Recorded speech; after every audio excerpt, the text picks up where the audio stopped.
Bonjour à tous et bienvenue dans ce nouvel épisode de mon PEA Dividende pour le mois de juillet.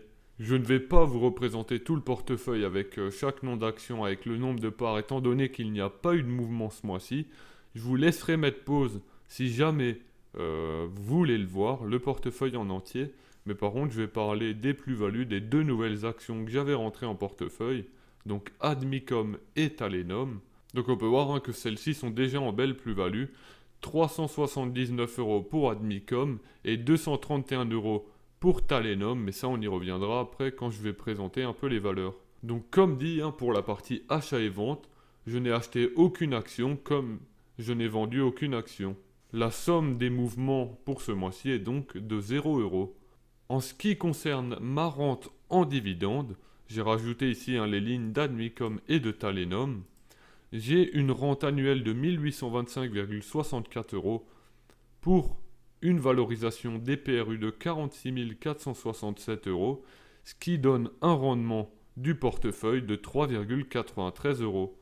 En rente mensuelle brute, ça donne 152,14 euros. Et en rente nette, cela donne 125,97 euros.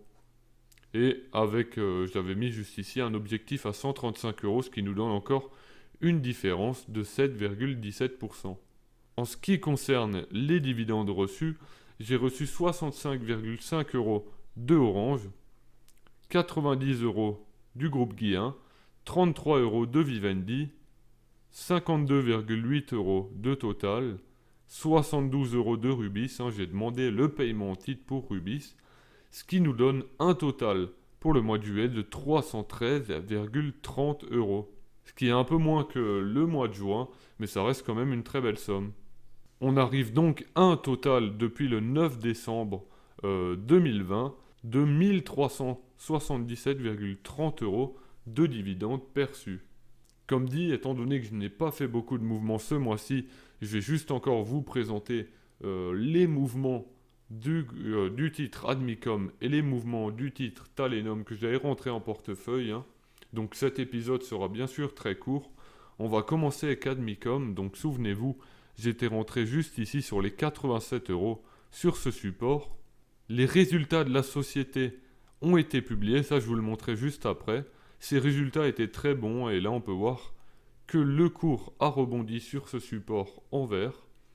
Et maintenant, aujourd'hui, là sur la journée du 14 juillet, bonne fête nationale à tous déjà aussi, on est venu casser la résistance oblique baissière avec une hausse de 5%. Donc quand je prends ma règle, je suis à environ une plus-value déjà de 18% sur Admicom. Donc je suis ici allé sur les résultats du deuxième trimestre et donc les résultats semestriels d'Admicom pour vous montrer que ceci était très bon. Donc déjà d'un point de vue chiffre d'affaires, on a une augmentation de 15,1% du chiffre d'affaires, 27,7% pour l'EBITDA. EBITDA qui représente 50% du chiffre d'affaires total, ce qui est pas mal du tout. Et enfin une augmentation de 28,9% du résultat net. Ce résultat net qui représente 32,7% du chiffre d'affaires, ce qui est tout à fait énorme et ce qui est en hausse par rapport au premier semestre 2020. Ça explique sûrement la raison pour laquelle Admicom a connu une aussi forte hausse. Et on peut voir aussi ici le net gearing. Net gearing qui est le ratio d'endettement net. On prend l'endettement net qu'on divise par les capitaux propres et celui-ci est très négatif de 69,3%. Ce qui veut dire que le bilan financier d'Admicom est très sain et plutôt sûr. Je suis maintenant allé sur l'analyse technique du titre Talenom. Donc rappelez-vous, j'avais acheté sur la cassure de cette résistance oblique baissière. On est venu la casser une première fois. On a fait un pullback dessus et là on est allé casser jusqu'à mon objectif.